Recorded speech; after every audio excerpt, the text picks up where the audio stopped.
I always tell people once you have seen zero, and then you become the hero because there is again you won't be scared of a zero. I started working at an age of 11. Even in college, no textbook in hand. After age of 15, I was doing part-time jobs because that was essential for survival. Love affection also is driven by money. And when you don't have money around, you are left with the realities of life. You had a very prestigious job, you're very happy at the job, you are learning a lot, you're working for 16 hours a day, to that extent you loved your job. Then how did you decide to quit that job and become an entrepreneur? I was the only guy in the country to have a single lab for a billion population. When you were doing 80 crores in profits, you did not spend that money or take that out in profits, you lived in the campus. The bigger is the risk. The biggest is the reward. From 1 rupee a day to 3,300 crores.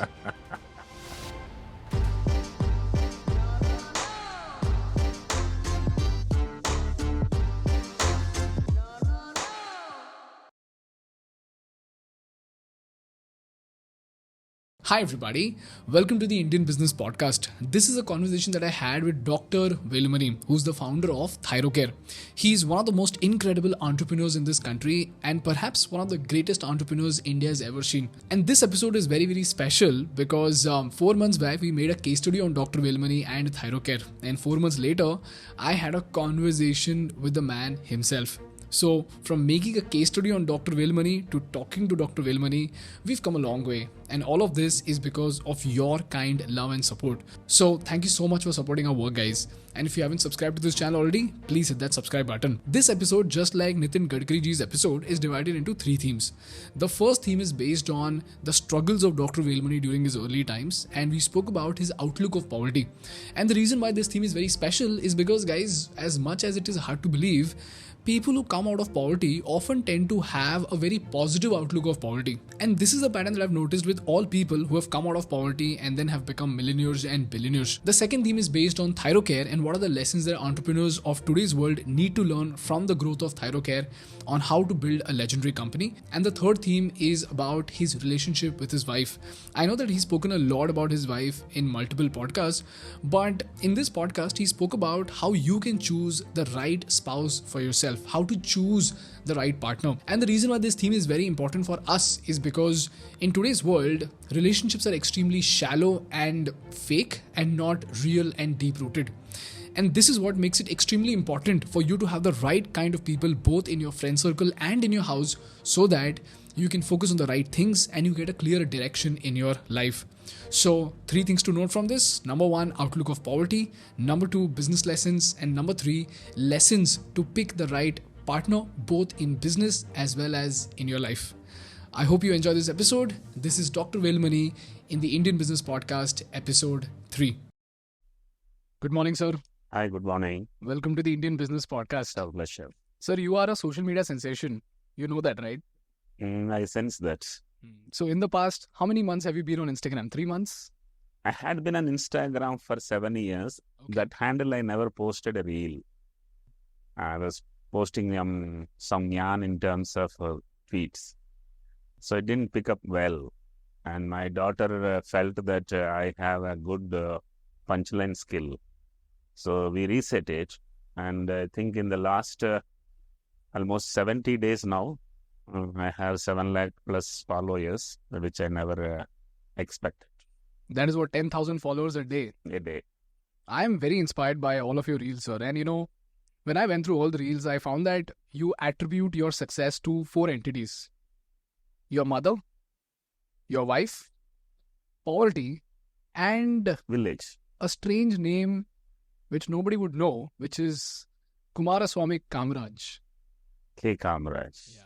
So I first want to understand what was so incredible about your mother that she ended up turning the son of a landless farmer into one of the greatest entrepreneurs India has ever seen. What was so special about her? See, my mother was middle class when she got married. And middle class marries middle class. So was my father. Within 3 years, somebody cheated my father. because of which the 3 acres of land which he had, he lost. And that he lost because he didn't discuss with my mother while dealing with that party. So that made, literally speaking, family, a very poor family, suddenly within 3-4 years, by that time, 3 children. 3 children. 3 children, all the 3 at a gap of 4 years, 3 children. So that brought my mother to a utter distress. She didn't know how to handle. And she had, I would call as guts and grits, both. And she didn't give up. And my father was a pampered son. Pampered son. Yeah, it's very important for people to understand what is this pampering damage it does to entire lifetime. And my father didn't have enough of capabilities to be an employer. And he didn't have that attitude to be an employee. So that was a calamity. I think my mother understood it very early, and she didn't surrender to nature or surrender to whatever was blessed. She took it challenged. I'm talking about my age of 10. By that time, we were 4 children. And my mother was feeling very insecure because my father used to get very angry. Though he didn't have any bad habits, short-tempered. And then at a point of time, I sided my mother.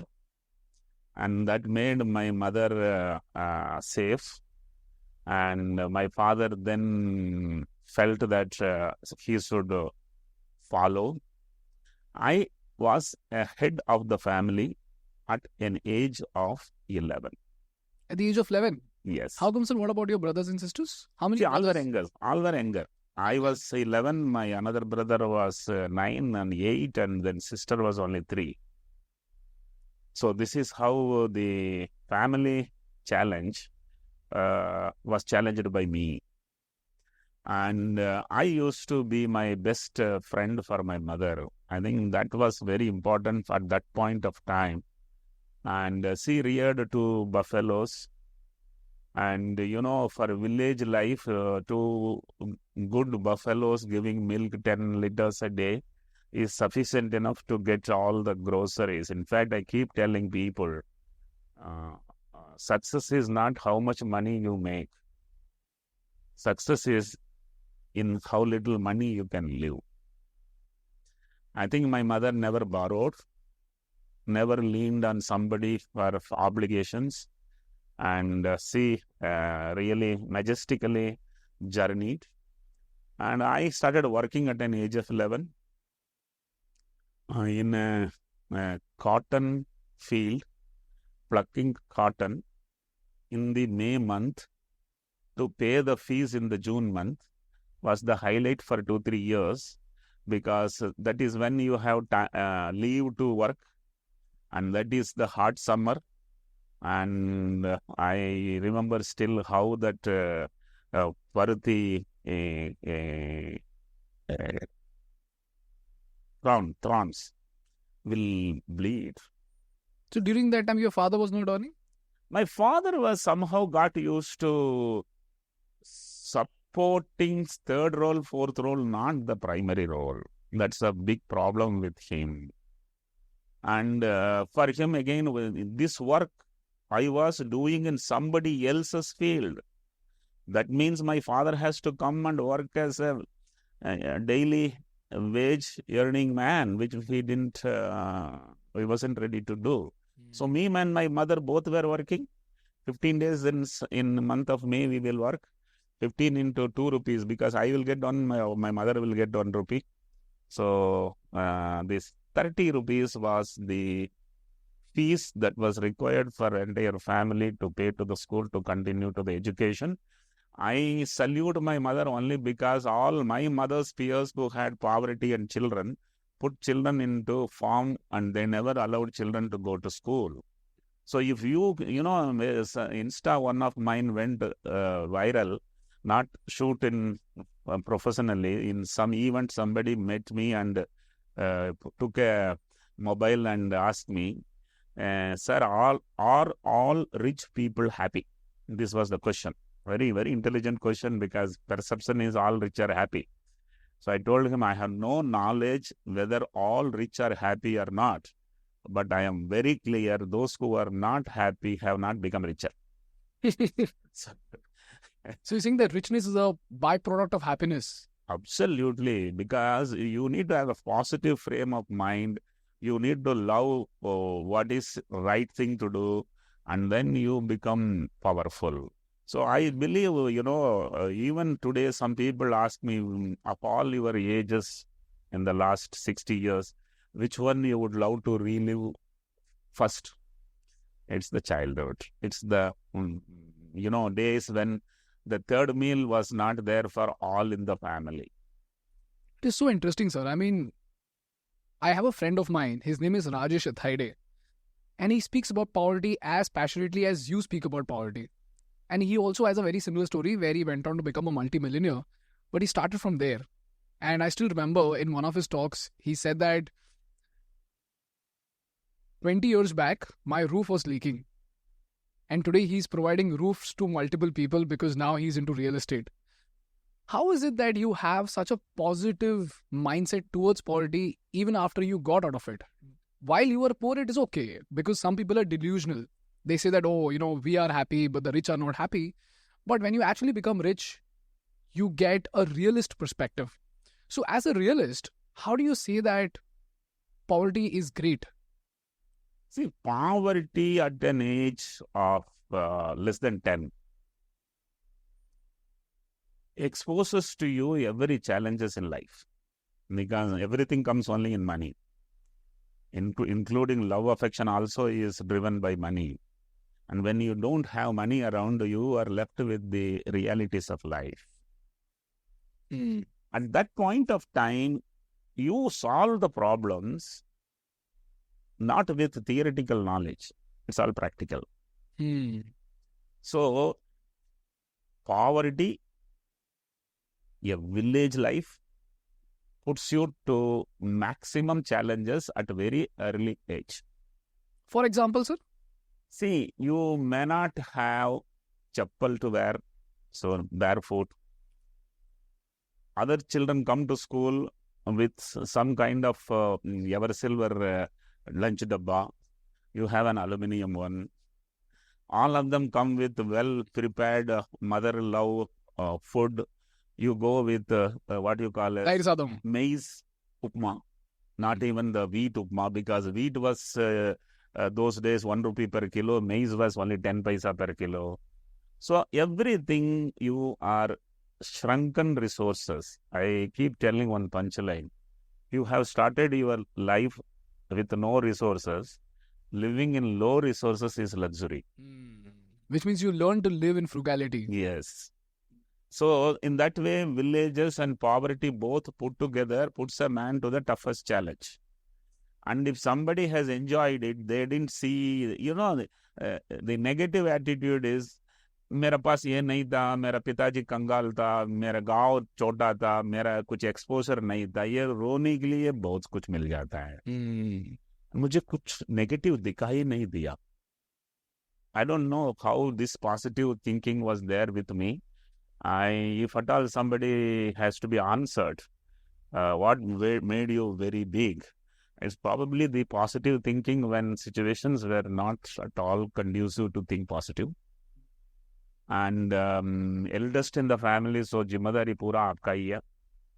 And my mother used to tell one thing in Tamil, it is முதல்ல ஏறு நேரா போனா தான் பின்னாடி வர்ற ஏறு நேரா வரும். Which means आगे वाला हल सीधा जाएगा तो ही पीछे वाली हल लाइन में आएगा. मैं तो सबसे बड़ा लड़का था. मैं ठीक से नहीं चला तो बाकी लोग ठीक से नहीं चलेगा. That जिम्मेदारी also was there. Could you say that in English, sir, for the English audience? It's like this. It's like a plowing. A man who is leading the 4-5. If the leading man goes straight, the rest will come straight. The leading man goes right, left.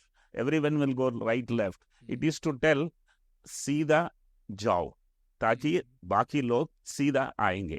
So this is how it is. And that responsibility was a very big responsibility because I am now responsible for the family. And let me also tell you, a leader is always followed. Leader is not listened. So don't have to give bhashans. You have to act. So the punchline is, the follow is follow. So don't preach, practice. That's very interesting, sir. Sir, you speak so positively about poverty. Maybe that's because of your mother. Because the way children perceive the world, it is actually a byproduct, or in most cases, a byproduct of the stories that their parents tell them. I think it was all my mother as a university for me. And I enjoyed overdoing what my mother was doing. I think that's also very important, not doing just what my mother was doing. And because I was helping my mother, all my siblings started helping, sharing responsibilities. I think my mother was extremely happy even when before I became teenage boy, that I got a support in life that will give me a lifelong comfort. I think that feeling itself is a very important feeling for mothers, especially the mothers whose husbands are into truly understanding the wavelength. Very often marriages fail because they, both don't understand the wavelength. In fact, there is a new punchline for that. If husband and wife don't sync, SYNC, they will sink, SINK. If you don't sink, you will sink. My family was sinking. I think I could manage to put things in place. Not that we became very successful at that age, but then floating and moving makes sense. Tomorrow we might become powerful. So you learned frugality, humility, and persistence from your mother. One thing I learned is focus. Focus. And my mother used to tell, दुनिया गया बाढ़ में तुम अपना देखो. कोई भी कुछ बोलने दो, तुम क्यों चिंता कर रहे हो? Oh, these are all few things. Otherwise, what neighbors will say, what others will say, நாலு பேர் என்ன சொல்லுவாங்க, this kind of pressure they will get into. My mother, யாரு சார் அந்த நாலு பேர்? அதுதான் உலகத்துல யாருக்குமே தெரியாம இருக்குது. So this pressure of the society is one thing which is putting people's productivity completely down. But she was the one who was teaching the focus and was not teaching the focus. He was focused and I see her focused, I became focused. Again, children will follow. And then frugality was the height because no single paisa she will spend just like that. And what probably made me to attach too much with my mother was, she will keep on serving food for the children, four of us sitting in front of us. I know inside that pot how deep this spoon can go. And while talking, we will eat, and then I will realize my mother has reached to the bottom of it. Now she has not eaten. Now then I will ask her a question, show me the pot.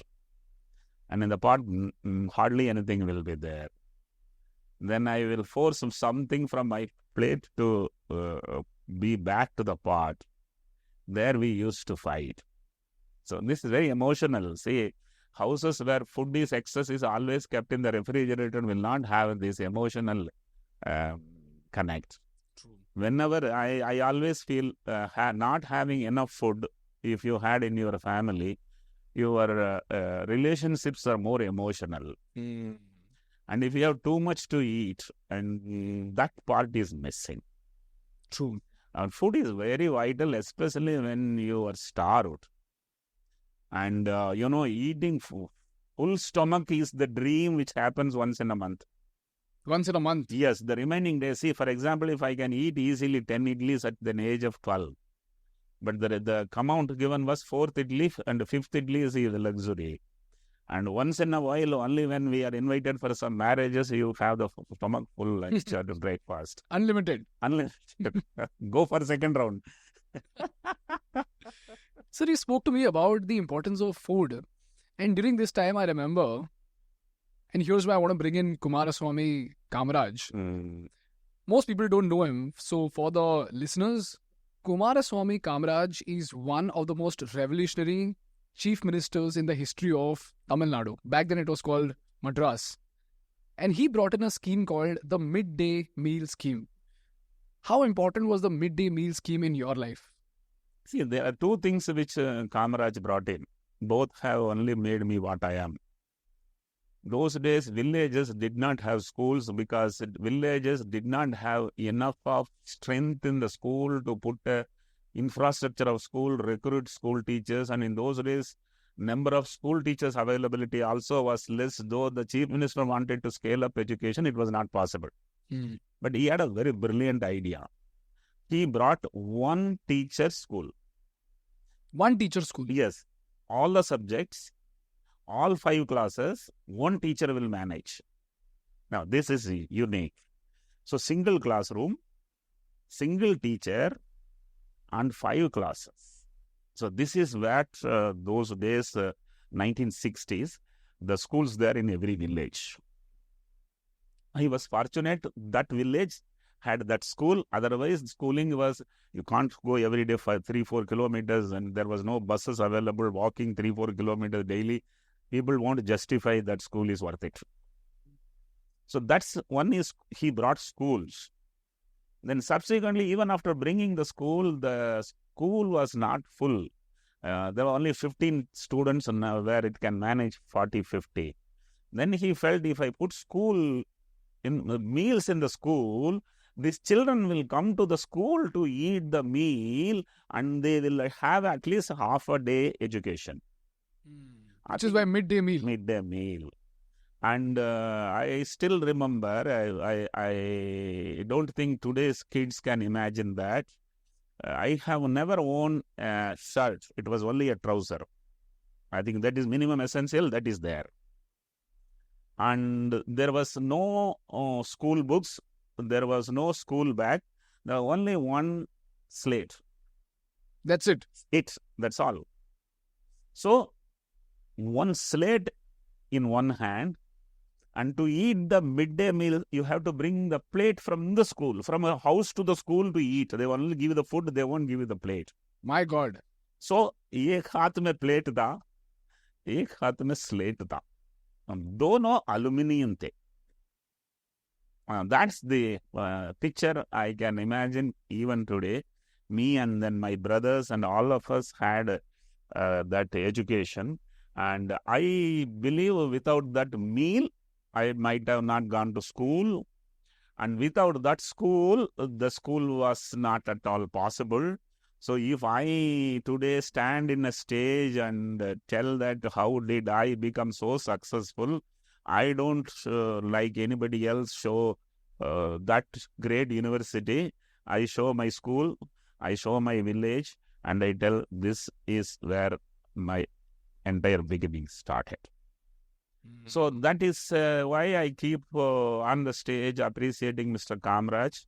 And let me also tell you, I'm nothing to do with politics. I am neutral to politics. But today, if Tamil Nadu is number 2 state economically in India, it is not because all the new chief ministers. It was the seed for this growth was shown by Mr. K. Kamaraj in 60s. So that is how I recall him, and I want to recognize his contribution, and I love to talk about him. So millions of children went to school, got educated, and today, if not an entrepreneur, then at least working. And or they're able to let pass me on. tell you, all those IT companies in US have all CXOs, CTOs, all are Kamaraj students. What are you saying, sir? Yes, exactly. Then he started this scheme. And today they are all in 60s. I'm 64. So you go and see all the big guys there have all gone from Tamil Nadu schools. Wow. Tamil Nadu is ahead in education only because of this particular scheme. Wow. Do you have some friends who also studied under the Kamaraj scheme? Plenty. Anybody who is between 50 years of age and 65 years of age there have to have gone from there. Of course, 10-20% might have gone from the convent educated or private education. Those days, private education was not existing. Yeah. Today, the government education has gone down to 10%, private has gone to 90%. But then those days, that was the only education available. Rich man didn't have a separate school. Everybody had only one school. Sir, now I want to bring your attention to your career trajectory. You graduated in 1978, worked in a company called Gemini Capsules. Is that correct? Yeah, Gemini Capsule. And then you went to Baba Atomic Center. Walk me through this journey. How did you go from a poor boy in a village without any exposure to then going on to work for Baba Atomic Research Center? Yeah, all this takes time to in a journey. My school itself, I was a mathematics student. And there was no atlas, there was no dictionary, and there was no Horlicks, there was no Bonvita, there was no parent-teacher association, there was no school bus, there was no Baichu. There was no tuition class, there was no coaching. So I believe whatever I have scored is purely my hard work, because my parents, my mother was third fail and my father was fifth fail. Okay. So zero support from anywhere. I feel extremely happy. And I also tell people, because I was never coached, I am very successful. Very, very important. Because you were never coached. Never coached, I am very successful. What is the meaning of that, sir? Once you are coached, you need coaching lifelong. Right? Takes away your self-sufficiency. Yeah, you are dependent on somebody's guidance. You know why people coach? I will tell you, this is very important for the new generation mothers to understand. I read once, I don't understand.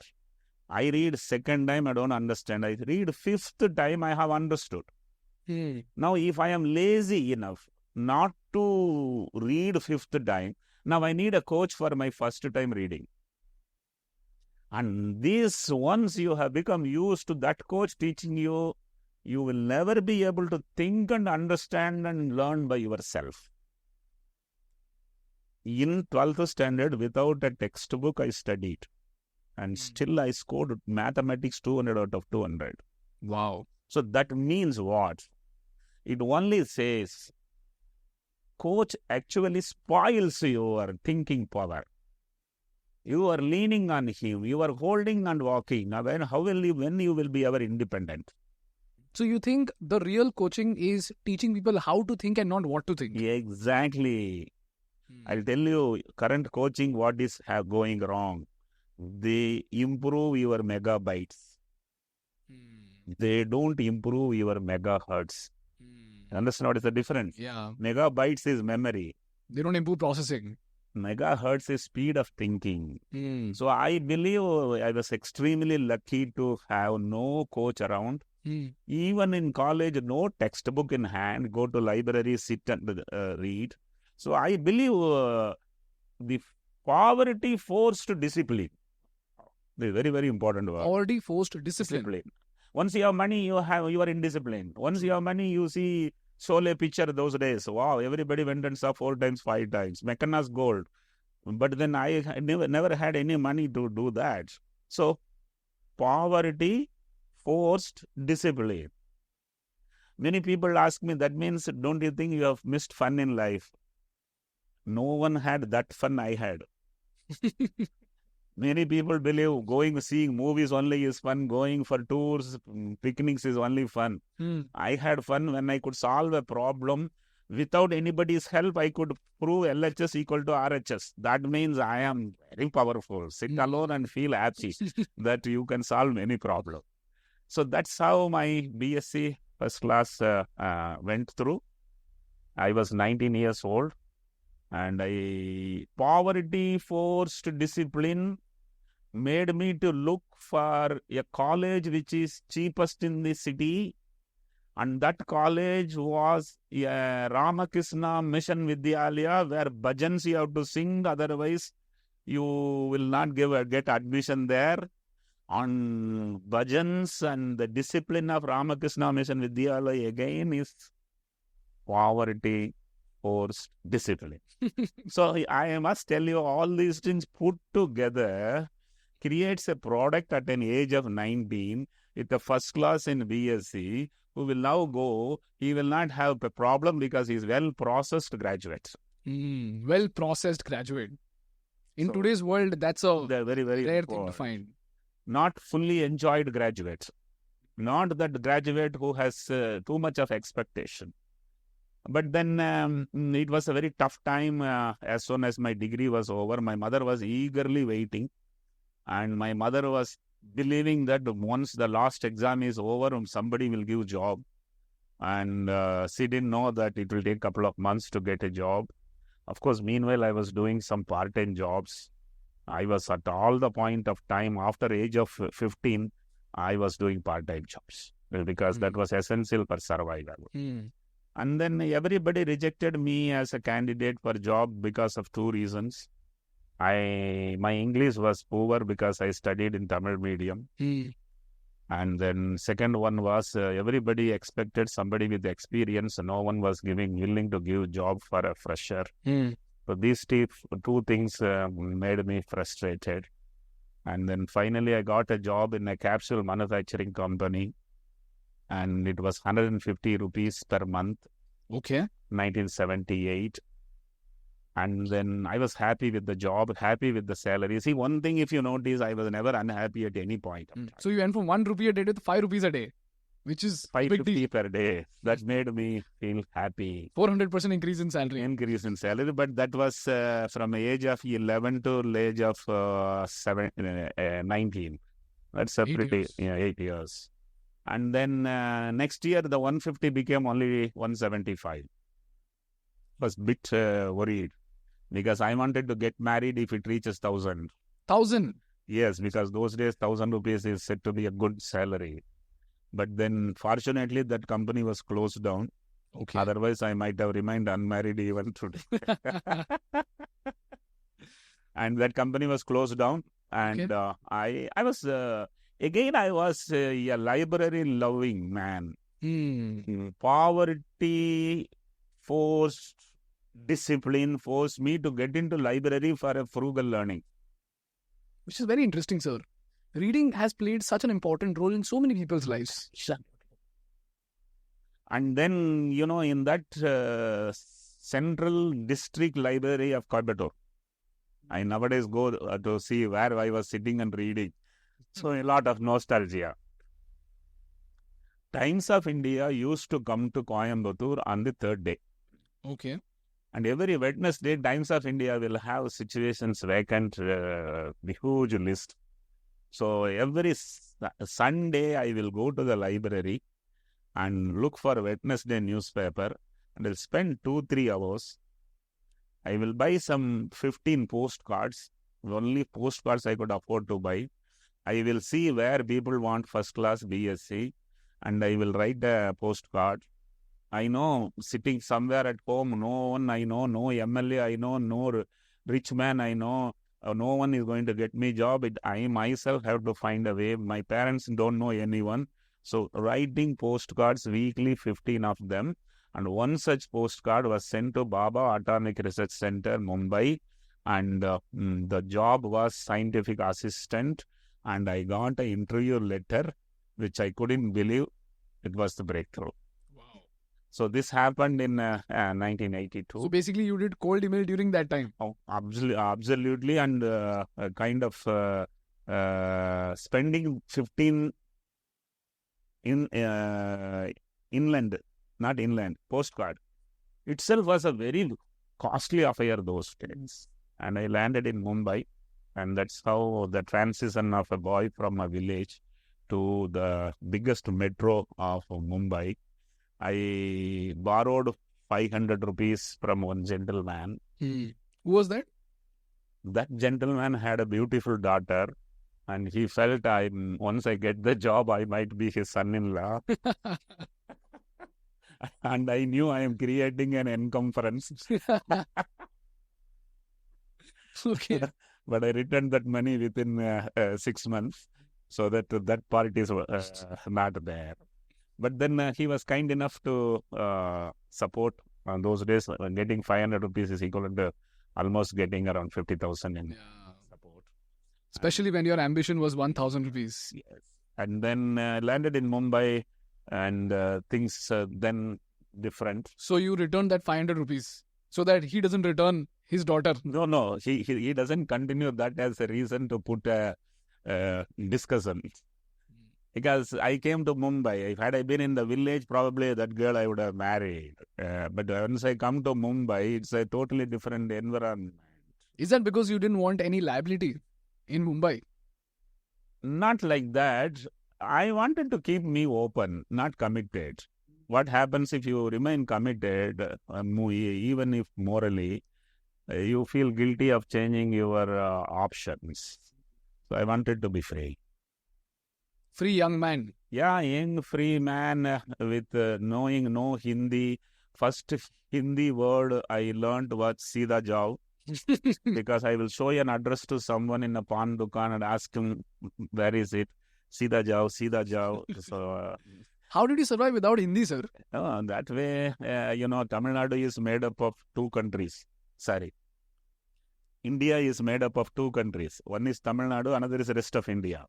Once you are... Why guys from Tamil Nadu go only to Singapore or Seattle, not for UP or Maharashtra? It is the Hindi challenge. Really? Yes, they don't know Hindi at all. So I had come and I knew in Mumbai with English you can survive. And I knew in BARC there are plenty of South Indians. So some kind of confidence was there. I told a lie to my mother. Many of my classmates are already there. Oh, so that she feels safe. She feels safe that my son is not, exposed to extreme levels of insecurity. But no one was here. And I stayed in VT railway platform for 3 nights. 3 nights? 3 nights I stayed in rail. What I have is 500 rupees only. And I never knew that I have to go back. I thought once interview is over, they will ask, can you join? And I will tell, yes, I have come to join only. Oh. So did they ask you to join? No.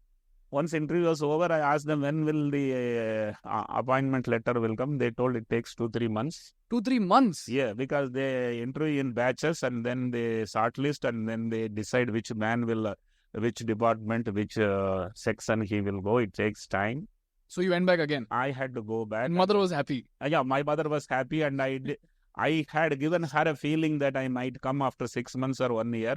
But when she saw me, she was extremely happy. And I told her, I asked her in fact a question. Do you know Indira Gandhi?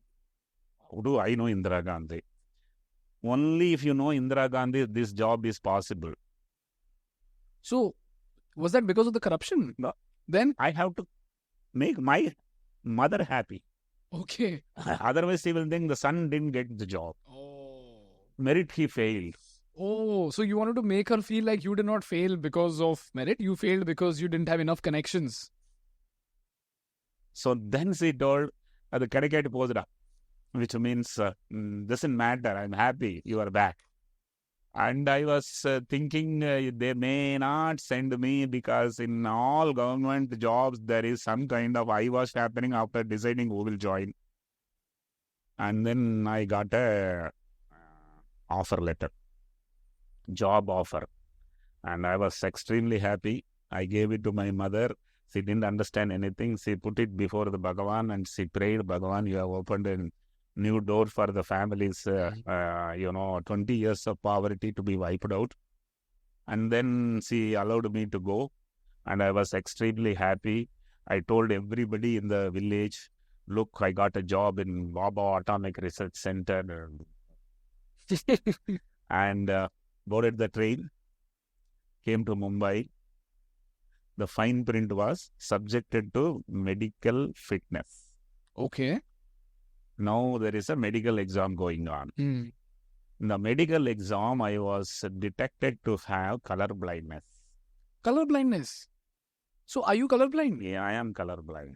Which colors can't you see? Partially blind to red and green. Not fully, partially.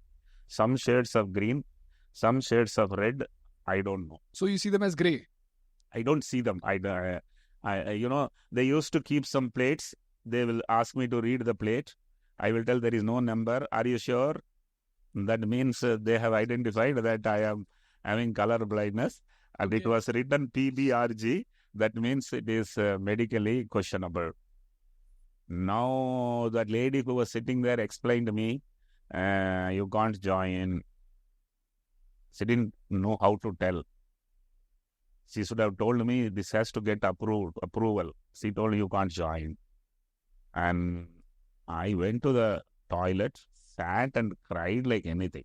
Because I told everybody in my village that I got a government job. And if I go and tell I don't getting because I have color blindness, this is another new distress to the family. None of them know what it is. Yeah. And I cried and went back.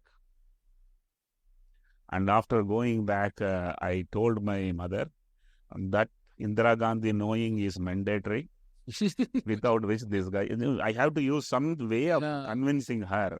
And at least otherwise 2 lakh rupees they are demanding. So this job is not meant for me. So mother, we have wasted money in 2 trips. Don't worry. That was an experience for me. Within 20 days, I received a letter which says, you are medically cleared. Okay. Wow. How is that? Color blindness is a problem in every job. In some job where color sensitivity is there, you are color blind. Otherwise, 7% of the population is having a color blindness. 7%? 7% of the human population has color blindness.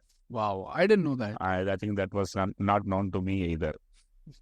And then this time I didn't tell any girl, anybody, neighbor, no one, because aur ek bar wapas aayega. It wasn't making sense. So I chup-chap nikal ke aaya. And I came, I joined. After me joining, I was taken to my boss. One officer takes me to my boss. I go inside and I stretch my hands to shake hand. And my boss is just looking at me. He is not shaking hands. I thought, Bombay bosses are so arrogant or what? They can't even shake hands with subordinates. Then the man who brought me took my hand and took his hand and had shaken both the hands. Why? Which means this man is blind man. So your boss was blind? Blind. Then I sat in my chair and my punchline to me, how a completely blind man can reject a color blind man. That is so strange, sir. So are you telling me that in Baba Atomic Research Center, your boss, which I'm assuming was a very senior position, that person was blind? He lost his eyesight because of some infection, retinal detachment. Okay. At an age of 40. By that time, he had become a PhD in biochemistry. And in government service, somebody becomes this kind of challenged. They don't send home. They try to see what best he can do. Oh. And they felt that if this man has a reader, a man who can read science for him, he can be contributing. Though I was his reader. You were the reader? Yes. Okay, so a blind man has a color blind man as a reader. So what is the story, sir? So now, first I felt that, okay, lucky I got this job because this man is blind, he can't reject me. The next point is, what is my career if I work under a blind man?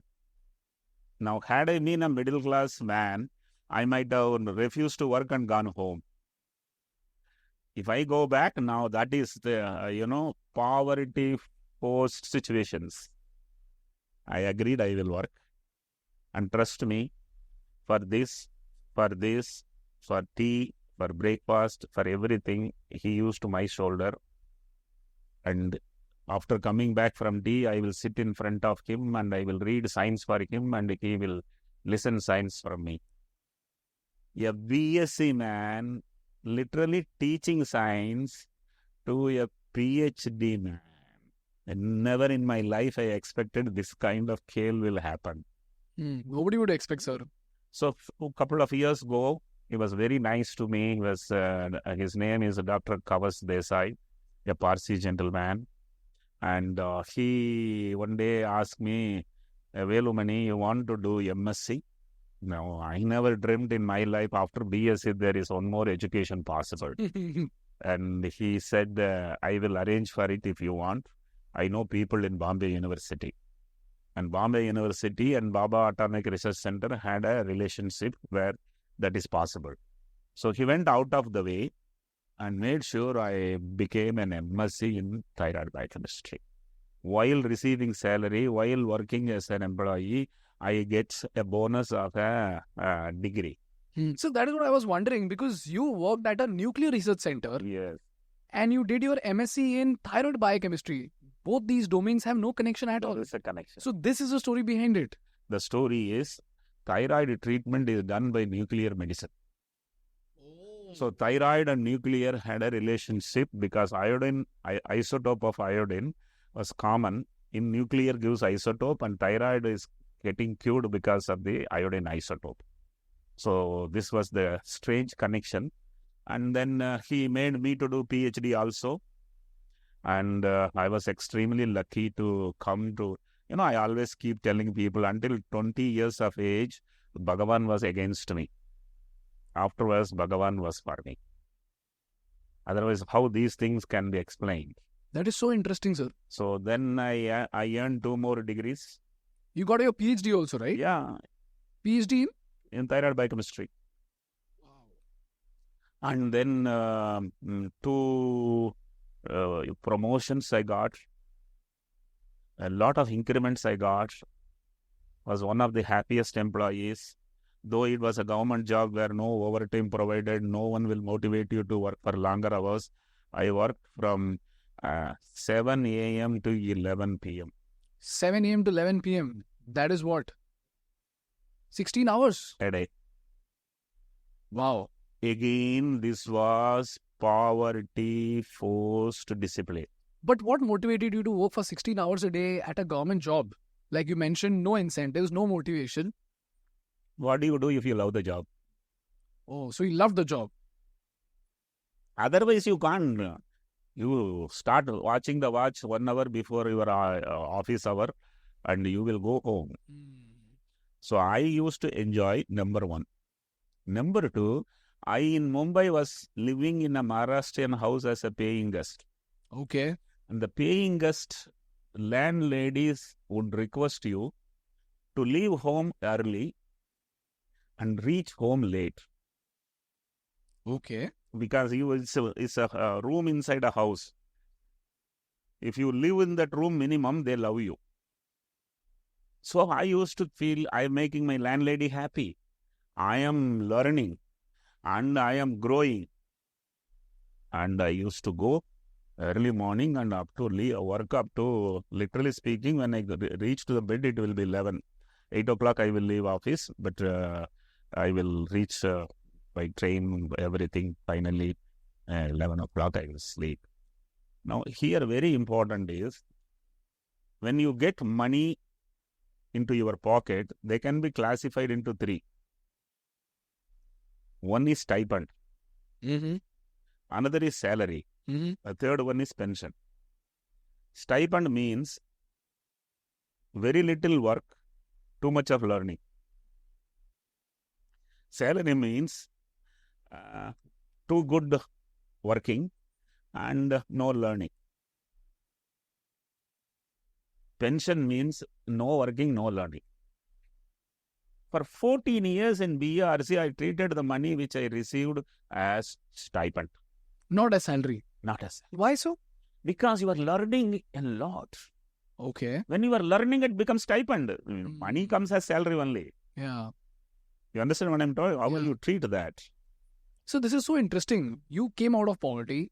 You were making decent money. Not as compared to what you are right now, but during that time, that was luxury. Very decent luxury. You had a very prestigious job. You're very happy at the job. You were learning a lot. You're working for 16 hours a day. To that extent, you loved your job. Then how did you decide to quit that job and become an entrepreneur? Yes, this is very, very important. Not only I was earning, by that time I was married and my wife was working with State Bank of India and her salary was more than my salary. Okay. So salary-wise, 2 good salaries, two good salaries. And this question many people ask me, generally people, if they come to some level of comfort, they will realize, abhi risk nahi lena hai. How did you leave your job? There are two kinds of people. मैं कहाँ था, मैं कहाँ आया, risk नहीं लेना है. Another kind of man, मैं कहाँ था, मैं कहाँ आया, मैं कहाँ जा सकता हूँ. Risk lena hai. So are you telling me you're just habitual to risk? Thrill. The word risk was into my dictionary. Thrill. Anything you want to do for thrill, you need, it's a risk. Otherwise, if there is no risk involved, there is no thrill involved. Sir, this doesn't make any sense to me. Listen to me, if you have to achieve something, let us say there is only 2 balls left out and the bowler is bowling and you need only 6. You can't wait for the last ball to hit the 6. You have to hit here, and that is courage, that is risk, and that is thrill. Okay. How did your mother react to it? My mother wasn't asked. By the time, my mother didn't have a control on what I do. See, there was not influencing what I do, because I at 37 when I took this decision, she was already 65, and she will feel that whatever my son does, he will know he is a visionary. But here, what did your wife say? What is very important. That was my next question. I'll tell you, I had a wonderful wife. Not that I knew that she's wonderful before marriage. After marriage, we worked for 10 years as employees of government and bank. 2 children, wonderful mother-in-law, father-in-law. And because they were all nice to me, I could focus and do my degrees. So I would say, if somebody is dreaming a life, that was the best life. At that point of time, why did you take this risk is very, very important question. While doing PhD, I was doing a project, and that project in today's terms is an Atmanirbhar project. Okay. Where testing thyroid reagent were then imported from Europe. Okay. And the government of India felt, why not we make in India? And I was given that responsibility of a team and responsibility of indigenizing the resources. Which means producing the reagents over here in India. Locally. Okay. Within 3 years, we got breakthrough. What is imported is 150 rupees. And what is made locally is 30 rupees. Now, this is a breakthrough. And you were asking, why were you working from 7 a.m. to 9 p.m.? Obviously, maja aa raha tha, kuch na kuch bad raha hai, result aa raha hai, to kaun jaake soega? Results, once you see yourself becoming wiser, you see yourself becoming stronger, neend kahan se aayega? Nahi aayega. So that is how we made a breakthrough. And all my peers were busy in looking for increments, promotions, foreign trips, conferences. And I was thinking, my competitors are picking up raw material at 150, selling at 600 rupees. Raw material they're picking up at 150. Yes. And they're selling at 600 rupees, because you have to have manpower, resources, floor cost, everything at profit at very fair price. Now, my raw material cost is only 30. I can afford to sell at 120. Sir, help me explain this. This is when you were there in BARC, right? And after you left, you were able to source it at 30 rupees from BARC only. I myself could make. You could make? Yes. By yourself? Yes. What is this reagent, sir? Can you give me a little bit of insight into These this? reagents need some rabbits to immunize and raise antibodies, and radioactivity to be coupled with iodine. So these are all the experiments we have done. For that, you don't need any huge infrastructure. This big rooms is sufficient enough, and a small room to keep the rabbits. So I knew that I can create it. So I started doing the testing, competing with my competitors. And my competitors never expected I have this capability. And when I sold the services, market was paying 600 rupees and I was charging 300 rupees. So This is for thyroid testing. Thyroid testing. Okay. And my competitors felt ये झूठ बोल रहा है, raw material 150 हो रहा है तो 300 रुपया में कैसा पड़ेगा, ये आदमी नंगा वापस जाएगा. He is looks like Jayalalitha's Benami. I wish I was Jayalalitha's Benami, so that by now I could have been the Chief Minister of Tamil Nadu. But then it was nothing but a technology which I had a control on. And of course, I did those technology-driven own manufacturing only for 4 years. Sir, if I may ask over here, why couldn't your competitors source it from the institute where you actually indigenized it? They were sourcing. But then the institution put its margin and it was selling in the marketplace. Oh, so what was institution's margin? See, I'll tell you what went wrong for my competitors. There are two different technologies. It's like one is your, एक जमाना में SIM card लगा के Airtel बेचता था. Reliance was what is CDMA. Am I right? That name? Yeah. CDMA. जिसमें SIM card नहीं होता है. Similarly, there were two technologies. What we created is a CDMA technology. What these guys were buying from Europe was a SIM card technology. Okay. And they didn't believe in this. They felt that is superior. Oh. And I believed in this because I know it is as good as that. So you worked on it. That is the reason why you knew it. It was a fight between two technologies. Okay. It was a fight between Indian manufacturing and multinational manufacturing, which my competitors were not aware of. Within 3-4 years, they came to know I am successful because of this technology. But by the time it was too late. Listen to it, very interesting. These guys changed to my technology, because of which that European manufacturers become restless. And they came and offered me that technology at this cost, and I shifted to their technology. Sorry, sir, I did not understand this. That was costly. Costly was said to be better. This was cheaper. This was said to be bad. This is good. So everybody got convinced this is good. So they abandoned the costly and all came to the cheaper one. They started selling your product then. By that time, they told to the entire market that is a Brahmin technology. This is a Harijan technology. Velumani is selling Harijan technology. So all of them had to come to that technology. By that time, I went to the Brahmin technology, which was offered to me at a rate cheaper than this because I had volume. Oh, ये खेल खतरनाक खेल है, किसी को नहीं समझ में आया. Siemens, which is the biggest multinational company in this domain, Siemens came to me because Siemens had a situation, grow or go. Okay. Because if I am successful, this technology is successful, all guys come to this technology, the technology with the Siemens selling will not work. Now they have to block me, and they purchased me to use their technology by giving that technology at cost cheaper than this. Automated. So this was something which was not planned. Sach jeetta hai. Jeet gaya. Wow.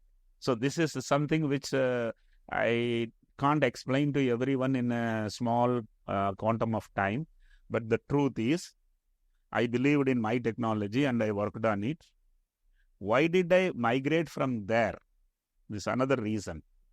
Because I used it, because that is also reliable, because that is cheaper, my volume was growing.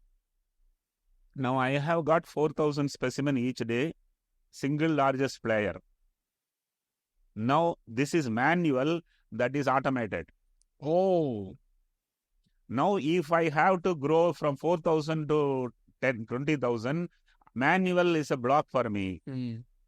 So मैं चुपचाप निकल के वो technology में पहुंच गया. Sir, help me understand this manual and automated. So this is a reagent. Reagent as in it's a chemical, right? So there was chemical A and there is chemical B. Can you name these chemicals, sir? Antibody, antigen. Antibody and antigen. Antibody was yours. Yes. Antigen also is the mine only. Okay. They have their own antigen antibody. I have my own antigen my antibody. Okay. So yours was antibody, theirs was antigen. No. This also requires A and B. Okay. They also require 2 reagents, that is C and D. But the sourcing is different. Yeah. Methodology of production is different. Okay. So what do you mean by yours was manual and theirs was automated? Yeah. See, wherever radioactivity is involved, you can't automate. Okay. Manually, you have to take and pipe it. Okay. So people have to sit and do manually. Okay. It is simple. Vada banata hai, to tawa rakna, you have to put the oil and you have to put the vada and you have to remove the vada. This is a manual. Automation means everything, once you put the batter somewhere, it gets packed somewhere else. So you're talking about the testing? Testing is automated. Testing is automated. Fully automated analyzer. So Siemens offered you the technology for testing. And a better pricing also. So Siemens would sell you both the reagent and the technology? Yes. Oh, now I'm able to understand this. In case A, you had the reagent, but then you had to do the testing manually. In situation B, initially Siemens was giving you the reagent and people were doing the testing by themselves. But in the third scenario, after you gave your reagent at a much cheaper rate, they came in and said, we will give it to you at an even cheaper rate and we will do the automated testing for you. Absolutely. Oh, now I'm able to understand. So automation gives me scalability. Yeah. They had automation in their floor when there was no scale. And I was the first guy to get a scale. And if there is no scale, automation doesn't offer much advantages. So this is the reason why, while we did the Thyrocare case study, have you watched it by the way? Many times. So there we had one big question. How did Dr. Velumani, and this is a stat that we found out from some newspaper, I don't know if this is true or not, but it said that the cost of testing, thyroid testing during that time was 500 rupees and you offered it at 100 rupees. Now, to be able to do this, you need scale. So we were wondering, how did you initially achieve scale? And the answer to that came from the reagent where you produced it cheaply, achieved scale, and then shifted to the automated process, which then give you further cost cutting. And that is the reason why you're able to offer it at 5 times less cost? There was little more to it. Okay. Market was charging 500. I was charging 250. Okay. But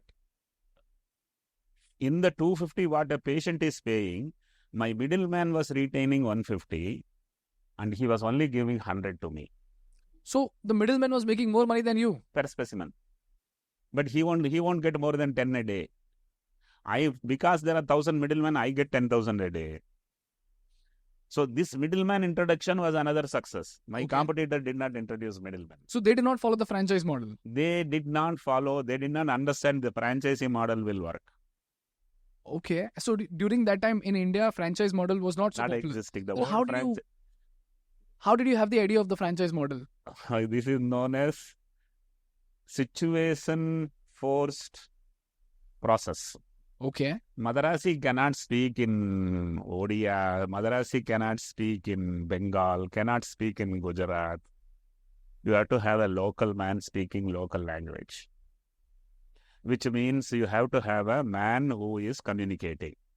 So I called such guys who are 12th pass or BSc fail, told them, देखो बेटा, market में 600 रुपया rate है, तू 300 रुपया charge करो, 200 रुपया तू रख लो, 100 रुपया मुझे दे दो. He became unconscious. 60% margin, no one was thinking of giving, I gave him. Because for me, the raw material cost is low. For me, 100 rupees itself is 3x. And I know in 3x, mine is x profit. What was your margin, sir, in that 100 rupees? Let me tell you, 40% was my margin even in that 100 rupees. Wow. That was the breakthrough. So that is how you were able to get more franchises. And then you did hub and spoke from there, right? Not only that, all my competitors' collection centers became my franchises. So they jumped boat. Wow. So can you explain how did you follow the hub and spoke model during that time? See, I was the only guy in the country to have a single lab for a billion population.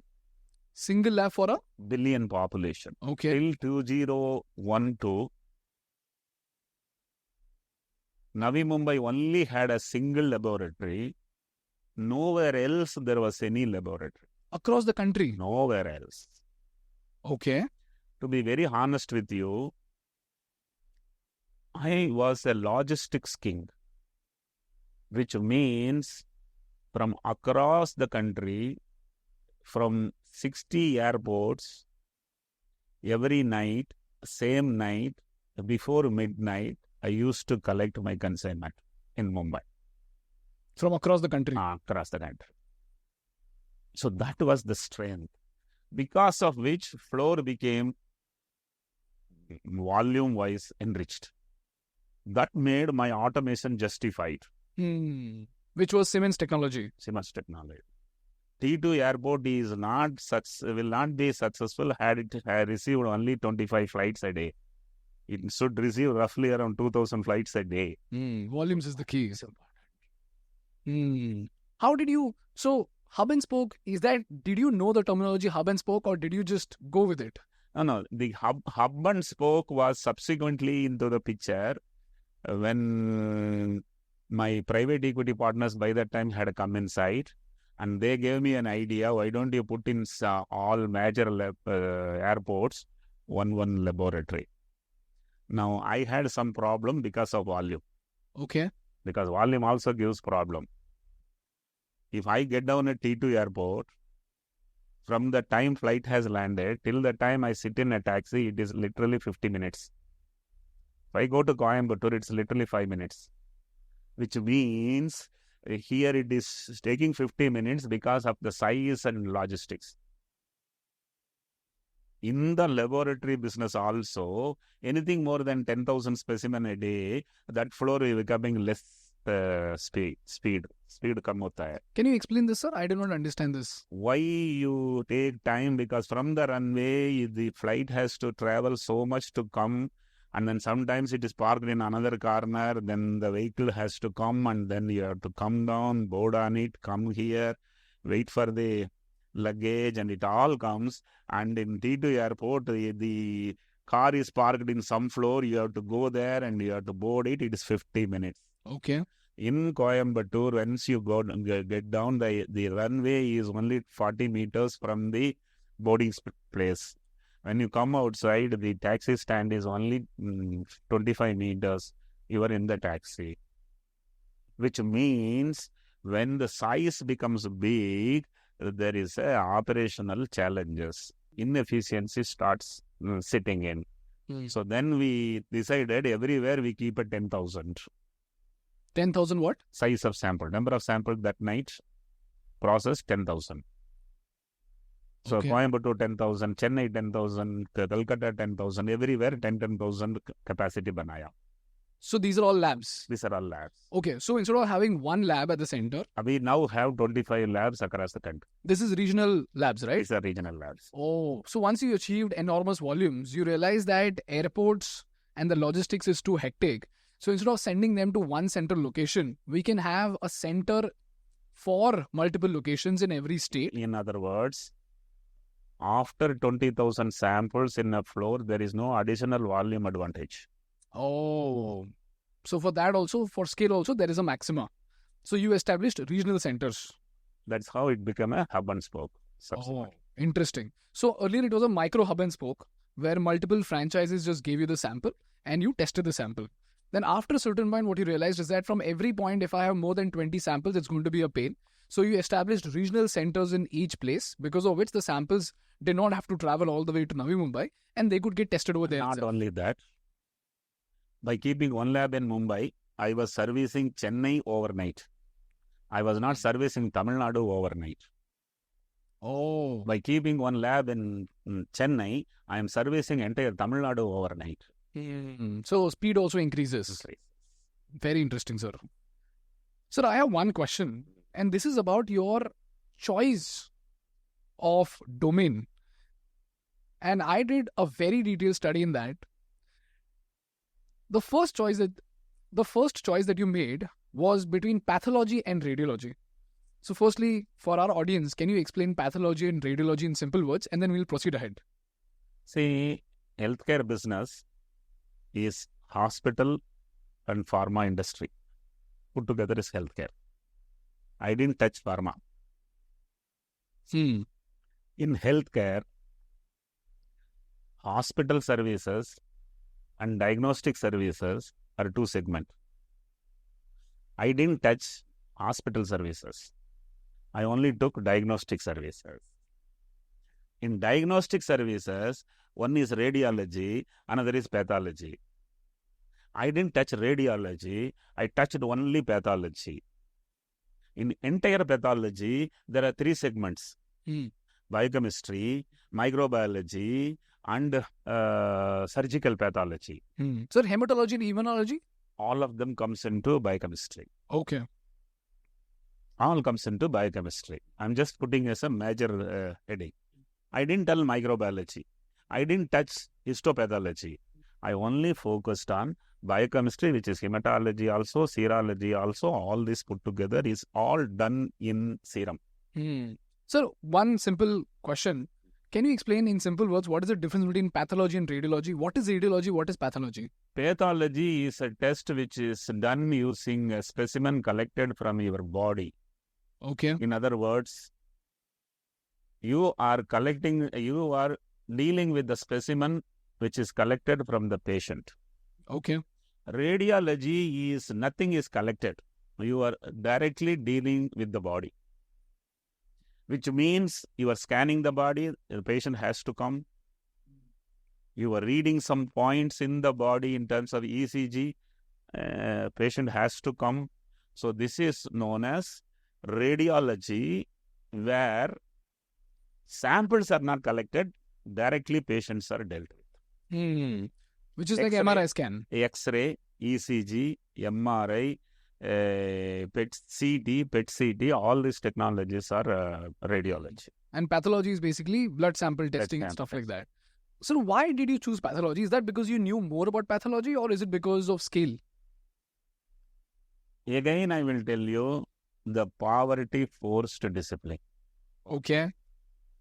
मेरा बाप भी धनवान होता तो मैं भी radiology plus pathology डाल के बैठता एंड इन एंटायर पैथोलॉजी सिर्फ बायोकेमिस्ट्री क्यों किया?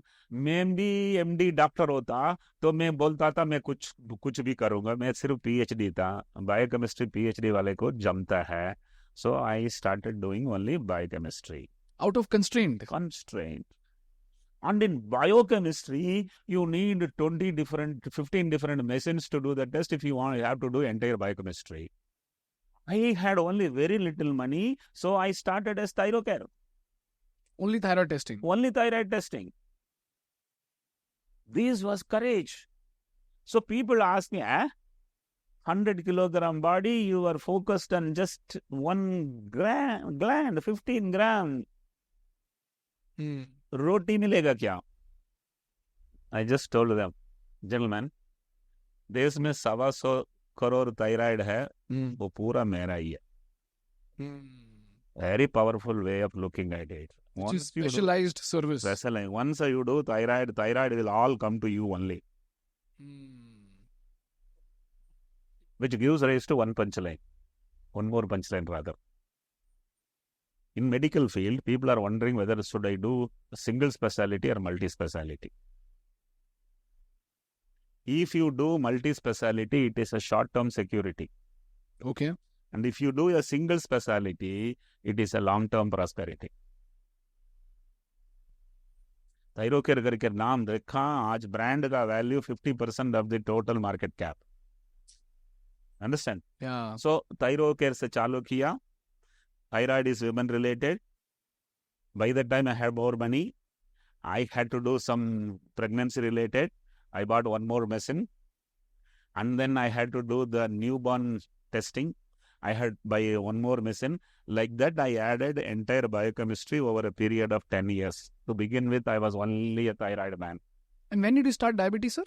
Diabetes was started after 11 years of starting. That is around 2005. Sir, can you help me understand in brief the subparts of microbiology? I know I'm getting very technical, but I want to understand it from the business perspective. What are the sub-segments of microbiology, and can you explain it in one line? See, the entire space of pathology falls under three main categories. One is biochemistry, another is microbiology, the third one is surgical pathology. Biochemistry is a vast subject. Not so 30 years back. The fastest growing segment in last 3 decades was biochemistry. Okay. And that is one of the reasons why Velumani was a hero, because he chose not to do other two. He chose to do only biochemistry, and that is the fastest moving. It is like, just train mein wo baita, wo fast train tha. So that way I had an advantage. To explain you, microbiology is largely to do with infections. Infections, okay. Any infection, any fever, any hospitalization will have to undergo some microbiology test, because what is the infection you got, which bacteria, which virus, this bacteria, virus, fungus is the microbiology part.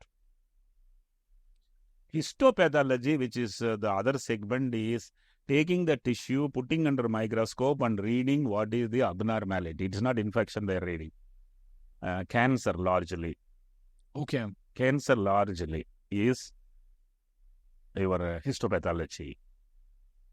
Now, biochemistry is done by machines. Put the sample, it aspirates, it does something, and it tells 17.3 microgram per deciliter, milligram per milliliter, like that it keeps reporting. Easiest to do is biochemistry. So, biochemistry is infections. Numerical. Not biochemistry is not infectious. Biochemistry is for disorders, microbiology for diseases. This is also a new terminology which I am making people to think. Disorder means comes, doesn't go. Diseases means comes and it goes. It's like dengue, malaria and leptospira is diseases. They all come in microbiology. Biochemistry is numerical. Biochemistry is scalable. Biochemistry is automated. And biochemistry is idiot-proof. And biochemistry is cash cow. Because very high customer lifetime value. So that is how I was fortunate to be in biochemistry. And biochemistry is fastest growing, easily scalable. Samples of biochemistry can travel easily, not that of the microbiology. So temperature and time resistant. Sir, was that by choice or by constraint? I must tell you, while you are moving, you move towards what according to you is wisdom. See, after starting biochemistry, I could have done microbiology also, molecular biology, everything. I didn't do. I found doing this is convenience. Do that. Sir, because I was just reading and let me also put it for the consumption of a common man. Had McDonald's done a multi-cuisine, they would have not come to India. Either you do everything in one geography or you do one thing in every geography. Wow, that is a very interesting line, sir. Sir, because I was just reading, how many tests did your competitors do and how many tests you did? Well, you were doing 200 tests, your competitors were doing 3,500 tests. And you did not do 3,500 tests because you wanted focus, volume, efficiency, and automation. Is that correct? Does that sum up your thought? You will be shocked to know the answer. What is the answer, sir? I didn't have ego. Ego of? मैं बड़ा हूँ, मैं पूरा करता हूँ, ऐसा एक चीज नहीं है, मैं नहीं जानता हूँ. I knew this I am doing. I want to only do this. And I stuck to that. See, I'll tell you what is happening. even if you have 3,000 tests, only 300 tests have 99% volume and value. तू जाके करके बैठना है. You think McDonald's does not know how to make other things and they are having a limited menu? The limited menu gives you a comfort of highest reproducibility. That is so interesting, sir. Because in my world, in my generation, we are all driven by the fear of missing out. So somebody is doing something, whether that's funding or launching a new product, everybody else kind of wants to do that. And yesterday I was listening to this talk which spoke about the importance of focus. And you are telling me the exact same thing. That is, focus is such an important attribute that will eventually drive profits. And all you have to do is just focus your energy into just one product, one domain, and deliver the best quality. Is that something that... So, at no given point in time, were you distracted? I wanted to be different. I think मैं थोड़ा जिद्दी हूँ. I don't want me to do what your neighbor does is what you should do. Punchline है, वो मत करो जो पड़ोसी कर रहा है, क्योंकि फिर आप वही होगा जो पड़ोसी हुआ है. Differentiate or die. But sir, they were also, your competitors were also wildly profitable, right? Dr. Lal, if I remember, the last time I checked, from what I could remember, I think they were valued at 18,000 crores odd. SRL was valued at 6,000 crores odd. So, didn't you ever feel like they are deriving such exponential value? Both for the exponential value. Lal as a brand is today's 70-year-old brand. Kitani decades? I was the latest to arrive. And I got the best value. I am never worried about they are bigger, they are earning more. Ye distraction ho jata hai. I am known for my domain. Don't compare. Punchline. Just because liver is sitting next to kidney, a nephrologist should not become a hepatologist. This is so interesting, sir. I think focus is making a lot of sense. Sir, I know it's a very small example, but in 2021, that is when our YouTube channel actually blew up. And during that time, Reels was a very big deal on Instagram. So just like it is today, back then it was even bigger deal because there were very few creators. So a lot of our creator friends made Reels and they went viral. A lot of them hit 1 million, 2 million, 3 million. But during that time on YouTube, we were just at 100K. Okay. Now I had limited time. And I said, who am I? I'm an educator. An educator cannot give in-depth knowledge in 90 seconds. So I have to stick to YouTube because it caters to the fundamental belief that I have, which is I need to give value that is not shallow. So we did not produce Reels at all. We jumped over the Reel wave and we went bullish on YouTube without knowing how big our channel will become. But 2 years later, we became one of the biggest YouTube channels in the country, if not the biggest. And now when I look back, I don't know what I was thinking because it was quick money, it was quick fame, and the numbers were coming. So naturally, I must have done that. But because I skipped over that wave, today our followers are taking notes from our podcast, notes from our videos because it gives in-depth value. Like imagine me covering Thyrocare in 90 seconds, sir. Do you think I would have done justice? I mean, now that I'm talking to you, I don't even know if I've done justice with that 25-minute case study. And it brought in some clarity, but I know that needs a lot more on that. But having said that, there are only two kinds of people. One is successful, other got distracted. That's it. Refusing to get distracted is the power of the man. So when private equity guys came in, didn't they ever give you suggestions that got you distracted? I used to listen to everyone, but I never used to follow anyone. Okay. So let's talk about how did private equity come to your life? So you were a bootstrap company until? 18 years. 18 years. You started your company in 1996, if I'm not wrong? 1995. So 18 years from there would be 2013? No, 2011 mein aaya tha. So 16 years.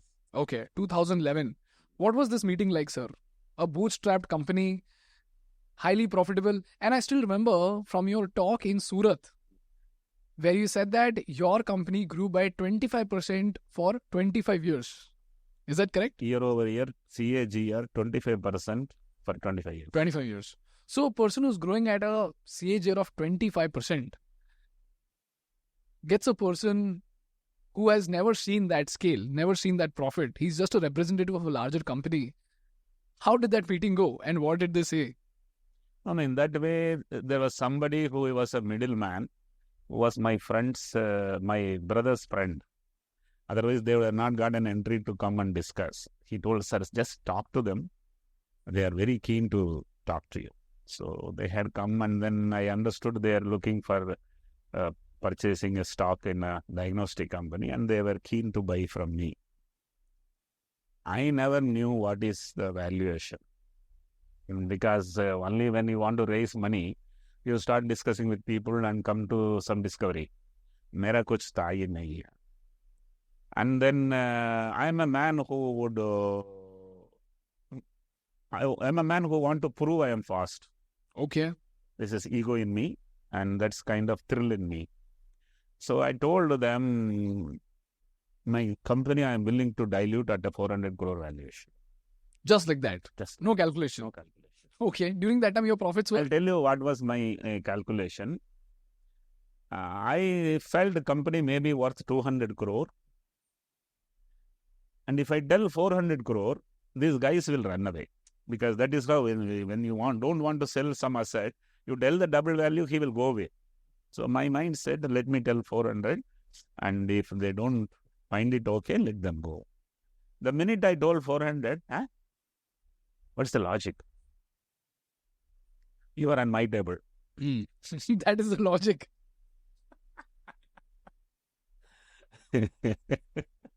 Because if I am on your table, what you tell is logic. Well, you are on my table, what I tell is logic. No, it won't go for that much. If not, I am not going to dilute. Simple. Then they went away. Because I have to find a end for the discussion. I have to do some of my work. And then exactly after 6 months, the same guys came. Okay. The same middleman brought. And then this time I thought, now 400, if it was wrong, these guys will not come. So I told it is 500. In 6 months? In 6 months. I say 500? Last time you told 400? 2 quarter अच्छा गया. क्या? 2 quarter अच्छा गया. Right? They were annoyed. They didn't even wait for coffee. They got up and went away. Another 2 months, another 2 quarters gone, 1 year. From the first meeting, 1 year. Same guys again on the table. I thought I must tell 600. Don't waste coffee. Tell 600. These guys, doc, we have come with a determination to purchase even if you tell 800 or 1000. So 600 we are willing. They told you this? Yes. My God. After me telling 600, we had come here to buy at any cost. So 600 we are okay. And 600 I diluted 25%. What? So your valuation was 2,400 crores? No. 600 crore for 25%, they paid 150 crore. Sir, 600 crores for 25%. So you got how much? 150 crores. 150 crore. That is secondary. Money is not going inside the company because company doesn't need money. Company has 100 crore fixed deposit. It's accrued profits. You understand? Now here it is very important. The company with whom the investor is talking does not need money. And the company with whom the investor is speaking has already cash in its balance sheet. And then you ask whatever rate you want, you will get it. So this is negotiation power. If you can, hold on till such time. If you want to pitch, your value is half X. If they come and pitch, your value is 2X. Now, this philosophy, I want the youth to understand. Everybody is getting an itching to pitching immediately. Yeah. Doesn't work. You won't get any value. So I diluted it and all the money was secondary sales. So no money came inside the company. And exactly after 1.5 years, one more party comes. Another venture capital. And I ask him, who has sent you? They only have sent. That means I don't have to do too much hard work. In fact, I tell people, if you are newly married, you love your wife so much that your mother-in-law becomes impressed and requests you to marry the other daughter also.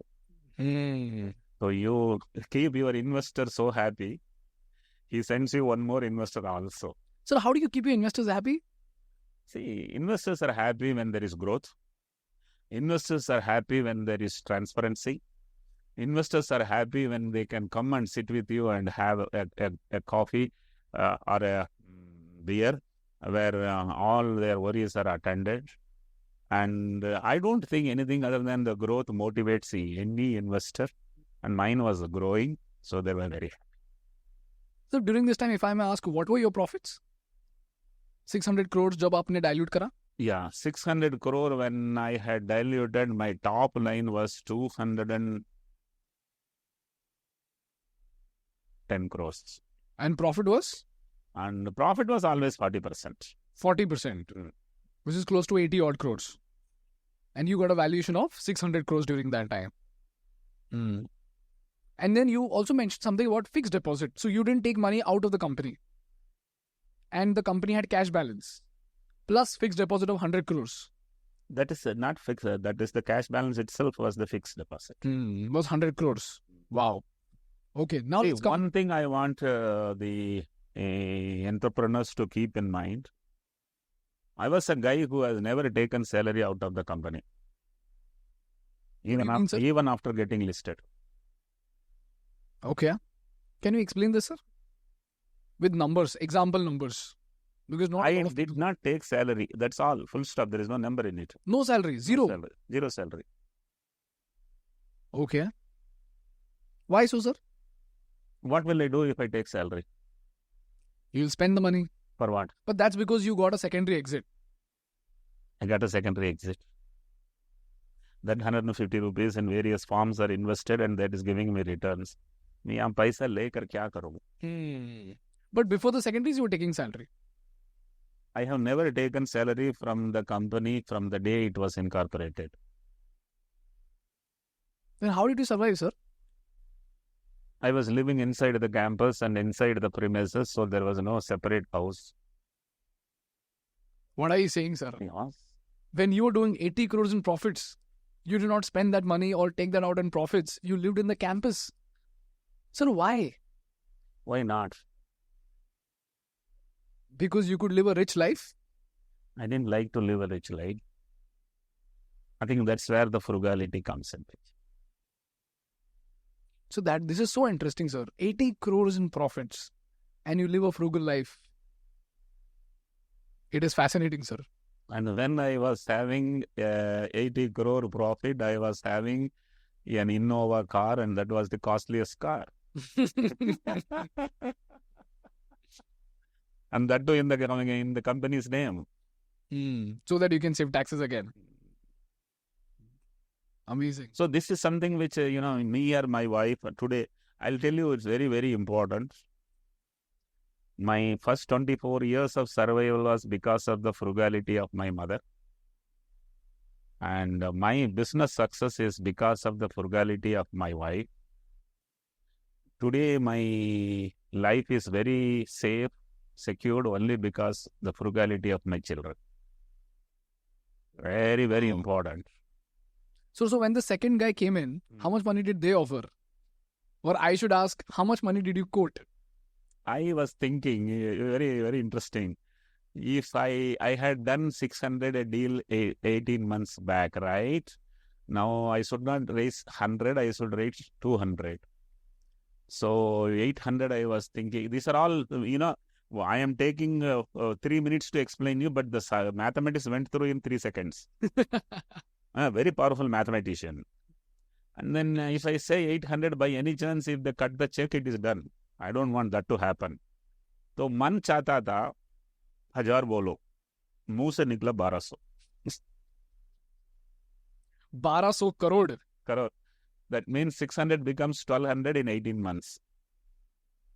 And the guys agreed for it. Agreed for it? Yes.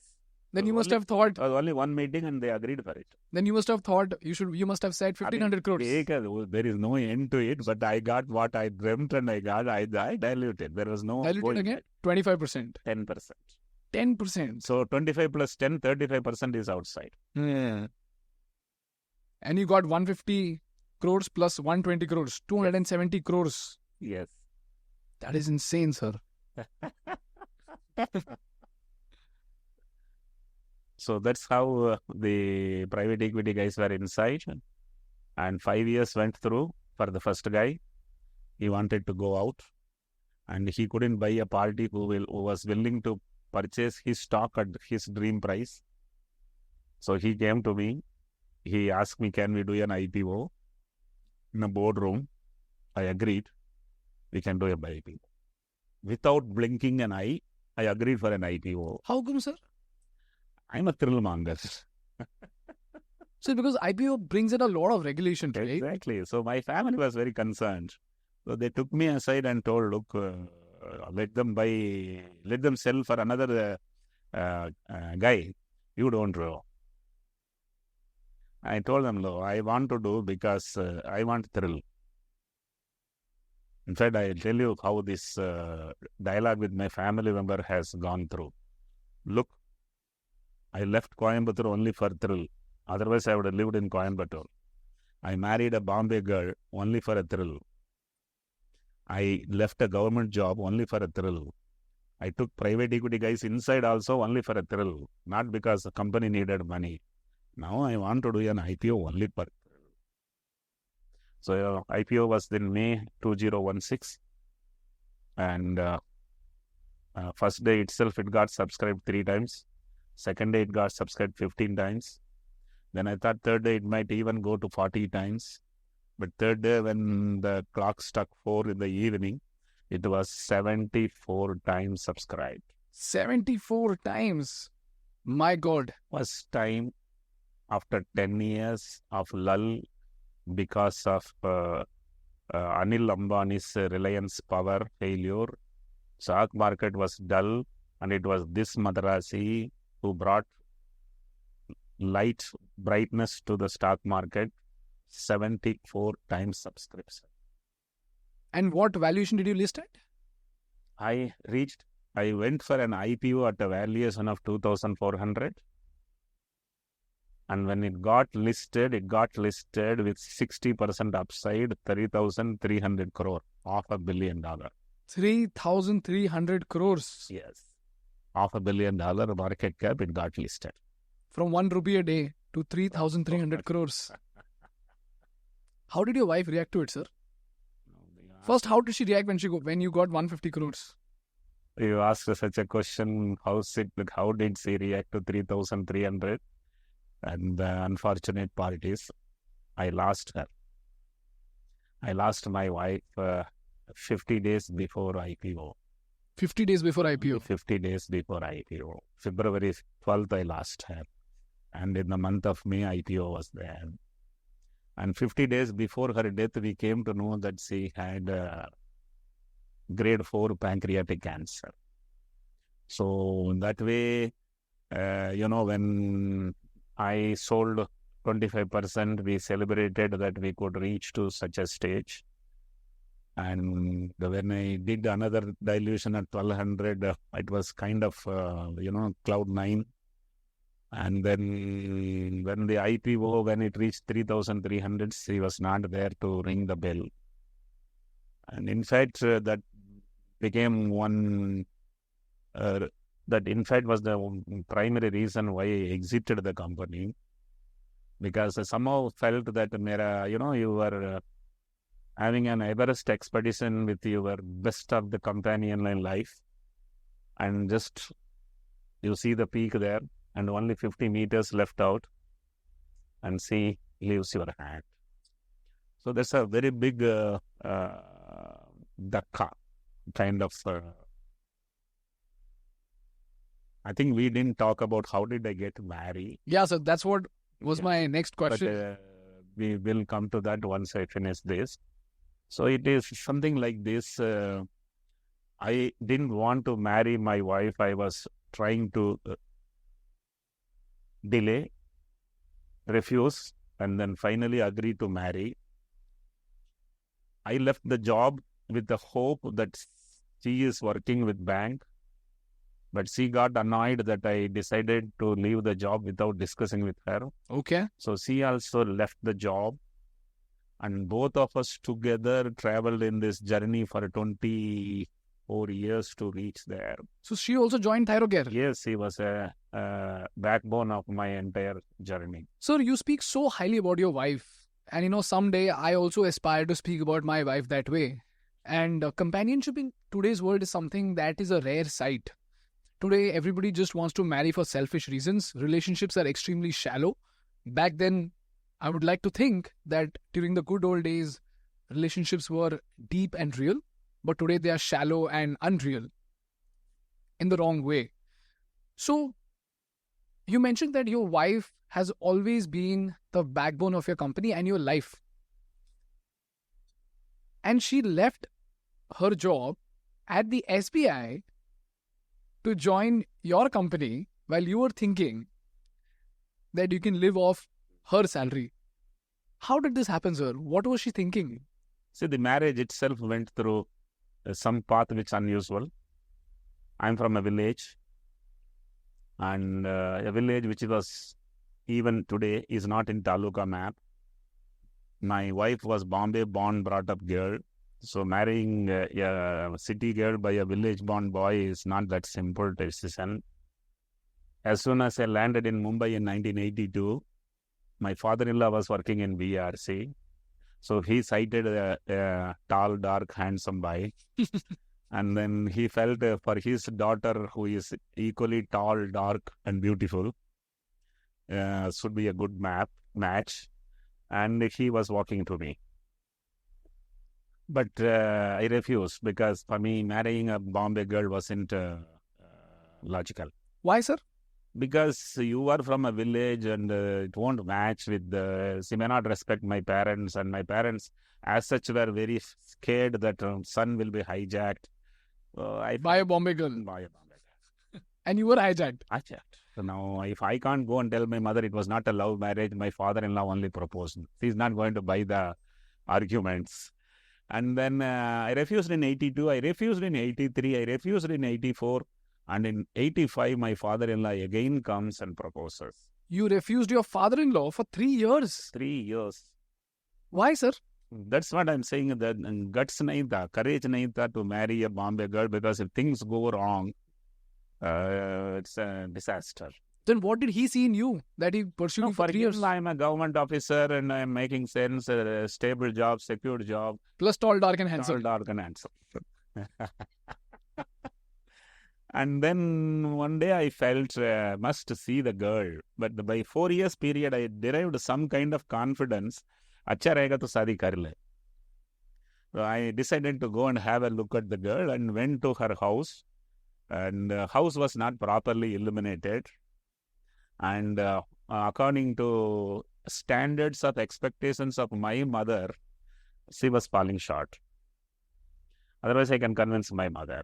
What was her standards? Standards in sense, she was color-wise only my color. And, down south, a fair color enjoys a big premium.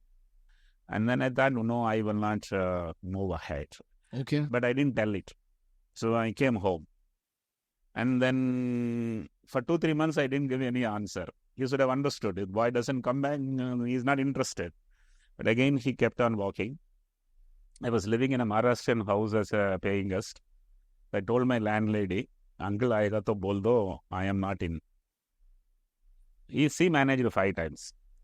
And then 6th time she told, now I can't keep on telling lies. This man, poor man comes, you have to tell no if you are no. She advised. So I thought I must tell no. But then after seeing the girl saying no to the father is not an easy job. It's a, kind of stressful job. So my, again, mathematics mind went very fast. Why not I meet the girl again and refuse? Meet the girl again, discourage so that she refuses.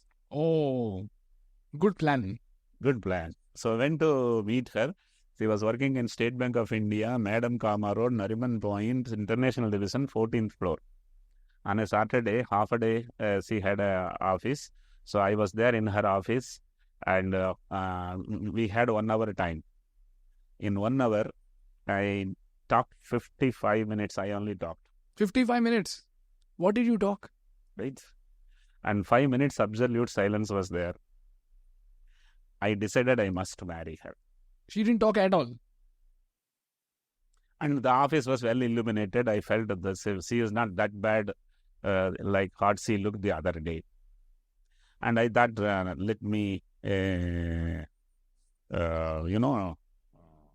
no. Before that, I will explain you. What I talked in 55 minutes, in 55 seconds, I will explain you. I don't have a house. I am living in paying guest inside Anushakti Nagar, lifelong paying guest. Don't expect me to buy a house. Be prepared. A house is there in the village. There is no toilet. You must understand how to live. For my parents, I am the eldest son.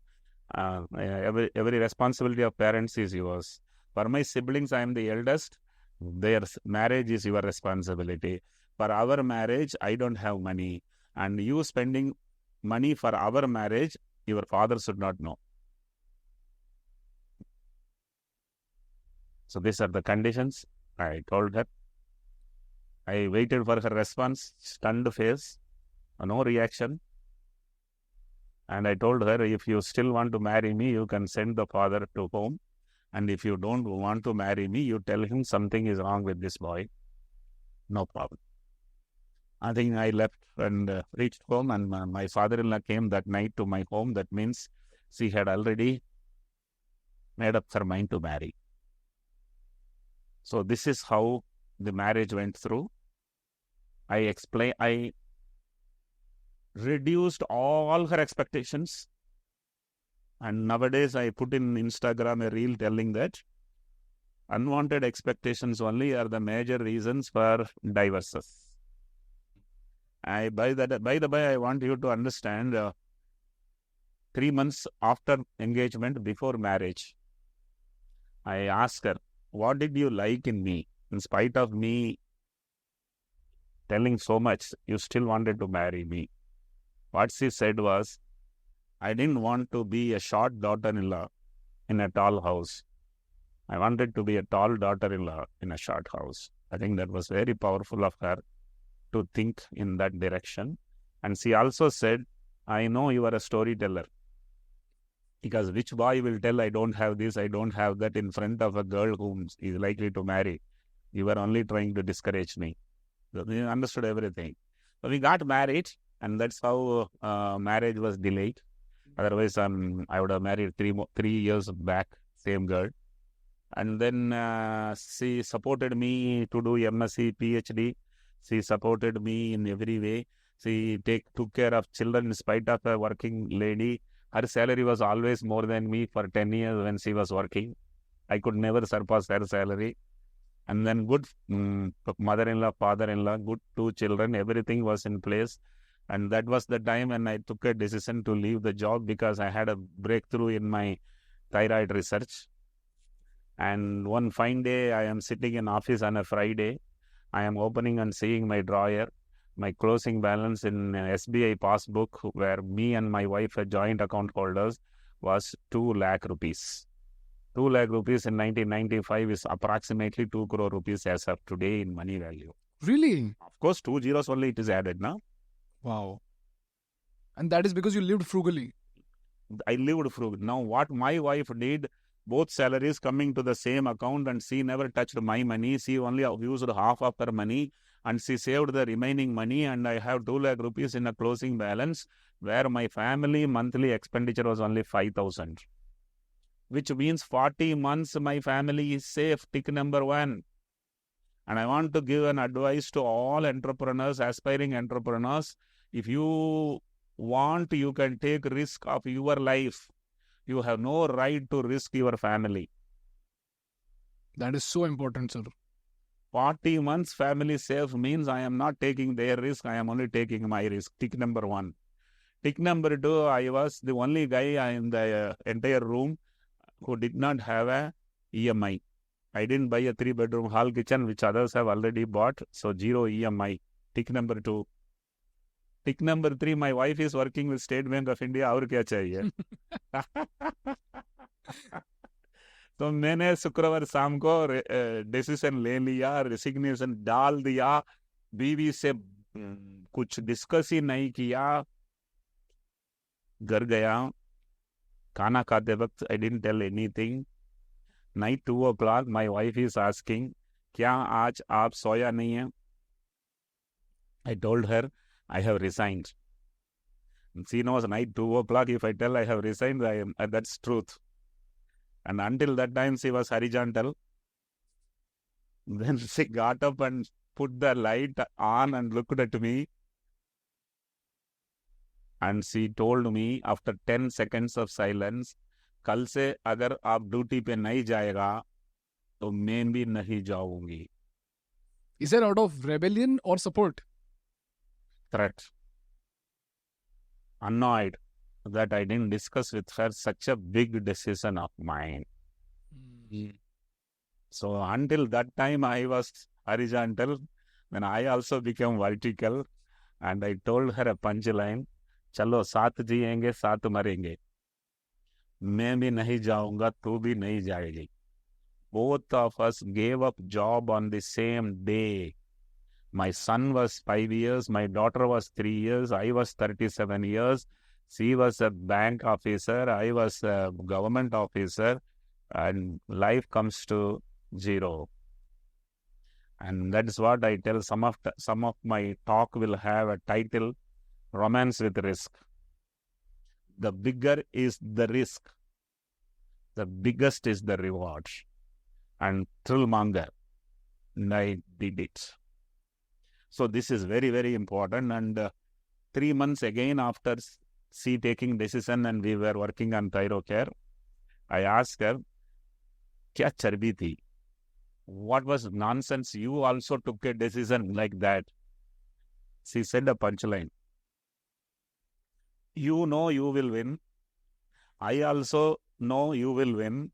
But no one knows without me you can't win.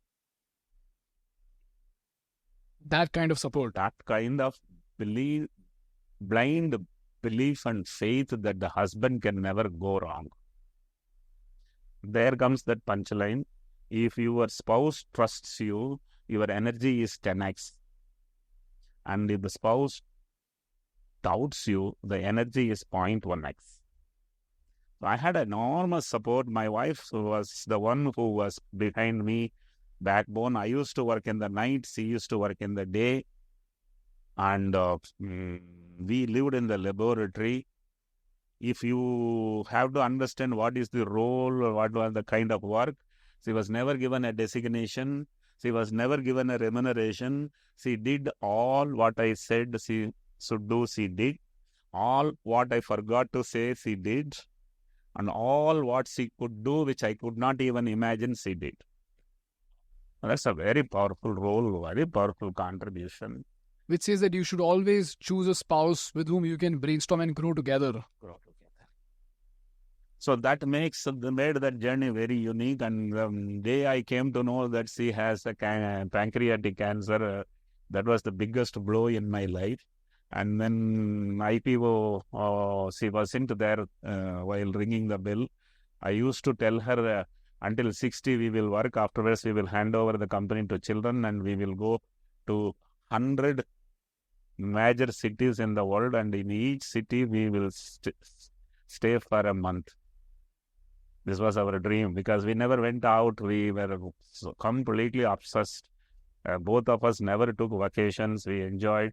In other words, the success of this journey was only because the distance between the bedroom and the boardroom were only 10 meters.